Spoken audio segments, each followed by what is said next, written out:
Oasis മദ്യനിർമ്മാണശാലയ്ക്ക് അനുമതി നൽകിയതിനെതിരെ CPI Palakkad ജില്ലാ സമ്മേളനത്തിലാണ് വിമർശനം ഉയർന്നത്.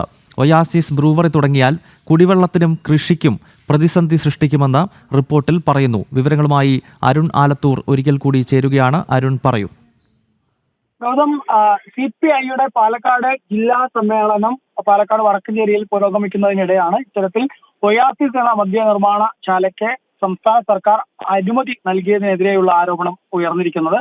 പാലക്കാട്ടെ ഈ സമ്മേളനത്തിൽ ഈ ഒയാസിസ് ബ്രൂവറി തുടങ്ങിയാൽ കുടിവെള്ളത്തിനും കൃഷിക്കും ഉൾപ്പെടെ പ്രതിസന്ധി ഉണ്ടാക്കും അത് എന്നുൾപ്പെടെയുള്ള രൂക്ഷ വിമർശനങ്ങളാണ് രാഷ്ട്രീയ റിപ്പോർട്ടിൽ ഉണ്ടായിരിക്കുന്നത്. നേരത്തെ തന്നെ ഈ CPIയുടെ ഭാഗത്തു നിന്ന് ചില നേതാക്കൾ, പ്രാദേശികമായിട്ടുള്ള എലപ്പുള്ളിയിലെയും മറ്റു നേതാക്കൾ ഈ മദ്യനിർമ്മാണശാല വരുന്നതിനെതിരെ പ്രതികരിച്ചിരുന്നു. പക്ഷേ അപ്പോൾ പോലും CPIയിലെ ജില്ലാ നേതൃത്വമോ മറ്റോ അതിനെ പിന്തുണയ്ക്കുന്ന ഒരു സാഹചര്യം ഉണ്ടായിരുന്നില്ല. ഏതായാലും ജില്ലാ സമ്മേളനത്തിലേക്ക് വരുമ്പോൾ ജില്ലാ സമ്മേളനത്തിൽ കൃത്യമായിട്ട് തന്നെ രാഷ്ട്രീയ റിപ്പോർട്ടിൽ ഈ മദ്യനിർമ്മാണശാലയ്ക്കെതിരെ പറയുന്നു എന്നുള്ളത് തന്നെയാണ്. കുടിവെള്ളത്തിനും കൃഷിക്കും ഉൾപ്പെട്ടത് പ്രതിസന്ധി സൃഷ്ടിക്കും എന്നുള്ളതാണ് രാഷ്ട്രീയ റിപ്പോർട്ടിൽ പറയുന്നത്.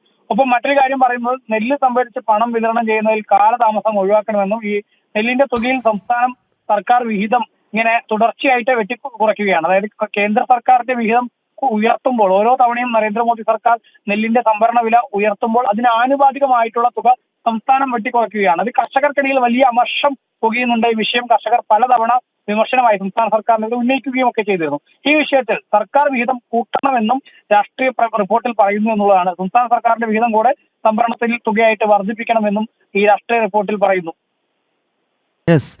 മദ്യശാല തുടങ്ങിക്കഴിഞ്ഞാൽ കുടിവെള്ളത്തെയും കൃഷിയെയും ബാധിക്കും എന്നാണ് വിമർശനം. CPIയുടെ പാലക്കാട് ജില്ലാ സമ്മേളനത്തിലാണ് ബ്രൂവറിക്കെതിരെ വലിയ തോതിലുള്ള വിമർശനം ഉയർന്നിരിക്കുന്നത്. അരുൺ ആലത്തൂരാണ് വിവരങ്ങൾ നൽകിയത്.